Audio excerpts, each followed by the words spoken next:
Before I tell you where and when we will be going in today's case, I first want to introduce you to the sponsor of today's video, Scatter Slots. As you all know, I love a good slot machine game, but at times I get tired of the same old fruit diamonds and lucky sevens. Scatter Slots, though, is unlike anything I've ever seen. Scatter Slots is the top free-to-play casino app with over 10 million active players worldwide. It has stunning graphics, immersive music, and you can play both online and offline, perfect for when you're traveling or just want to relax. For the more serious gamers, there's even a tournament mode where you can challenge other players and compete for huge rewards. You can also join clans, play with friends, and win even greater prizes. I love the fact that you can complete missions, unlock new slots, and explore mysterious worlds. Or if you just want to spin to win, you can. There are over 200 slots, which give out amazing jackpots, as well as daily and hourly bonuses. And remember, it's free to play. And here's the best part.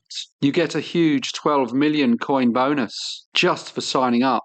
So make sure to download Scatter Slots now, using my link or QR code to receive this massive bonus. Now let's go to 19th century USA. Francis Kelly was born in 1866 in Harrison County in Indiana, a region of rolling farmland, limestone hills, and small, tight-knit communities. Life in rural Indiana during the 1870s was simple and hard-working. Most families made their living from the land, and children were expected to contribute early, whether in the fields or around the home. Towns like Croydon and New Albany were modest but growing, and the Ohio River provided a natural border and a vital trade route for goods and people. Francis grew up in this landscape as a straightforward, determined country boy. Though he had little formal education, he was sharp-minded and eager to make his own way. He was also deeply trusting by nature, someone who took people at their word and rarely questioned their intentions. At the age of 16, driven by a desire for independence and perhaps a touch of restlessness, Francis left home and found work on a nearby farm, which was owned by a man named Mr. Evans. The pay was minimal, more board and lodging than wages, but he stuck with it for a year before deciding that he wanted something more. He left the farm and travelled to the nearby city of New Albany, hoping to find better prospects. There he took a job in a rolling mill, a common but grueling line of work in the industrializing Midwest. Yet after only 3 days, amid the noise, heat, and endless labor of the mill, he knew it wasn't the life for him. With very little money and nowhere to stay, Francis wandered along the banks of the Ohio River, where boats came and went. He watched the workers unloading cargo and the fishermen repairing their nets. As he sat wondering what he should do, he encountered a man named Richard Taylor Arnett, a river trader who lived aboard a modest boat with a woman he introduced as his wife. She was in fact his mistress, and her name was Lucinda Hornbrook. After talking for a while, Mr. Arnett asked Francis if he would like to join him in his trading venture, and payment would be a share of the profits. He painted a picture of life along the river, drifting from town to town, making a living through fishing and selling goods. He also mentioned that they would take on occasional jobs along the shore, adding a sense of variety and purpose to their travels. The prospect of such a lifestyle felt like a good opportunity to Francis, a chance to break free from the confines of his previous life. He could now earn his living and establish his own path. He told Mr. Arnett that he would accept his offer, as it promised freedom and adventure. The boat drifted down the river to Roanoke, Indiana, where Mr. Arnett decided to open a grocery store, which was really more of a river saloon, and he made Francis his clerk. Mr. Arnett couldn't read or write, so he relied on Francis, who, though his formal education had been limited, was competent at both mathematics and English. These skills allowed him to handle the store's transactions and correspondence with ease, and in return, Mr. Arnett promised him better wages than he would be able to earn elsewhere. Things went smoothly for a while, but one day, when Mr. Arnett was away, some men came aboard the boats, and Francis sold them whiskey for 5 cents a drink instead of the usual 10. When Mr. Arnott found out, he became furious and threatened to shoot the young man if it ever happened again. As they continued on the river, they arrived in Alton and stopped there for about a month. Mr. Arnott's supposed wife had become tired of life on the boats, and she abruptly left, announcing that she was going to see her father, who was a farmer named Buckner Hornbrook, who lived in LaRue County. Following this, they sailed back to Roanoke in Spencer County, but business began to slow, and Francis was getting tired of life on the boats. He told Mr. Arnott that he wanted to leave and go back to working on a farm. He then asked for his share of the profits. Mr. Arnott, however, was not about to let his clerk suddenly leave and refused to pay him. He also threatened him, saying that if Francis ever left or revealed anything about their business, he would find him, no matter where he went, and kill him. These threats seemed serious, which left young Francis in a state of constant fear. Shortly after, Mr. Arnott left the boat for several days, claiming that he was going to marry Lucinda. However, when he returned, Lucinda was not with him. He gave no clear explanation, and from that point on, something in his demeanour shifted. He became increasingly irritable, prone to angry outbursts, and began directing his frustrations towards Francis. He often cursed at him without cause, and issued veiled threats that grew more unsettling by the day. Despite this, they continued travelling down the Ohio River, stopping at small river towns and fishing ports, earning just enough to get by. Their routine was loose and unpredictable. Some days they made good money, others they barely scraped through. Eventually, they moored in Grandview, Indiana, about 6 miles from Rockport. The area was remote, with dense woods hugging the bank, and the occasional homestead visible through the trees. One afternoon, Mr. Arnott went ashore, saying that he was going to buy some ammunition so he could go hunting, and left Francis alone on the boat. While he was away, several local men came aboard, looking for a drink. Despite his earlier misgivings, Francis poured whiskey for 5 cents a glass, something he had done before, but which Mr. Arnott had begun to treat as a serious offence. As the sun sank low over the water, Francis grew increasingly anxious. He remembered Mr. Arnott's previous threats, when he had sold whiskey for 5 cents a glass. He considered fleeing, but fear held him back. He recalled that Mr. Arnott had once warned him that if he ever tried to run, he'd hunt him down and kill him. When Mr. Arnott returned that evening, he immediately asked if Francis had sold any whiskey in his absence. Francis admitted that he had, but didn't say how much he'd charged. Mr. Arnott made no comment, which only heightened the young man's anxiety. Knowing that he had purchased ammunition, Francis began to suspect that Mr. Arnott intended to carry out his earlier threats. By now he had already packed his things in secret and was looking for the right moment to escape. That night, both Mr. Arnott and Francis went into town. They returned together, and Mr. Arnott said that he was tired and was going to sleep.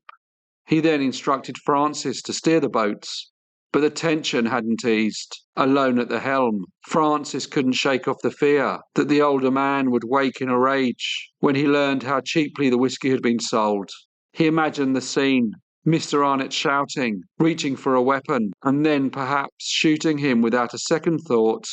Driven by fear, Francis made a decision. He let go of the rudder and crept into the cabin. There he opened the small safe where he knew a loaded pistol was kept. He quietly took it out. He then looked at Mr. Arnott, who lay on his side, his back turned, and murmuring faintly in his sleep. Francis raised the gun, his hand shaking, and he fired a single shot in the back of the defenceless man's head. Mr. Arnott made a groaning noise, so Francis, now very scared, fired twice more in order to make sure that he was dead. After the shooting, he stood over the body in the dim, swaying cabin. The reality of what he'd done had not fully settled in, and acting just on instinct, he reached into the dead man's pockets and took out all of his money. There was just over $150 in cash. Then he gathered both pistols from the boat, along with his small travel bag. What came next was a desperate attempt to erase what had happened. Francis fetched a lantern, lit it, and threw it into a pile of firewood on the deck. Flames caught quickly, crackling through the dry boards. He then climbed into the dinghy and began to row away, just as the boat was overtaken by fire. He had no idea if the blaze would conceal the evidence, only the hope that it might. Not long after, Francis Kelly reached the shore at Rockport. He quietly pulled the dinghy up under the cover of darkness and walked into town. He was just a 17-year-old boy, so wandered about unnoticed. He spent the night near the train depot, lying low, keeping out of sight, and trying to think about what to do next. The following morning, he bought a train ticket to Evansville, hoping to put some distance between himself and the burned boat that he thought must be drifting in embers behind him. From there he transferred to another line, bound for Kimmundy in Illinois. This was a destination where he thought he would go before he met Mr. Arnott. For the time being, it seemed like a safe place to vanish, a quiet town, far from the banks of the Ohio River. In Kimmundy, he sought refuge with a local farmer named Mr. Boggs, who was married to a woman Francis had once known. However, back in Rockport, the truth had begun to emerge. On the morning of the 29th of September 1883, a smouldering wreck was found drifting near the riverbank. It was a badly burnt trading boat, which was floating near the water's edge. Amid the charred debris, authorities discovered the remains of a man, his body very badly burnt, but still intact enough for identification, and soon it was confirmed that the deceased man was Mr. Richard Taylor Arnott. At first, the cause of death wasn't clear. The damage from the fire had made any assumptions difficult. But after the remains were examined, it was determined that the man had been shot in the head, with at least one bullet wound clearly visible despite the burns. This revelation transformed what might have looked like an accidental fire into something far more sinister, a murder. An investigation began, and it soon came to light that another man had been travelling on board the boat, and his name was Francis J. Kelly, a young drifter who was now nowhere to be found. His absence deepened suspicions, and soon he was the focus of a growing manhunt. The case quickly got the attention of the local press, who called it one of the worst crimes Spencer County had ever seen. Following this, public interest surged, and Detective Hales was assigned to the case and immediately set to work tracing the steps of the missing young man. Meanwhile, after a short stay at the farm of Mr. Boggs, Francis had moved on to a farm owned by a man named Mr. Graham. To both families, he gave carefully edited versions of events. He said that he had recently left a dangerous employer and had been drifting from job to job along the river. He never spoke of the shooting or the burning boats. As far as they knew, he was just another young man looking for honest work. However, unbeknown to Francis, Mrs. Boggs had written a letter to a friend back in Harrison County, casually mentioning that Francis was working on a neighbouring farm. The letter eventually reached his family in New Albany, and whispers of suspicion began to circulate. It was rumoured that he might have been involved in Mr. Arnott's death.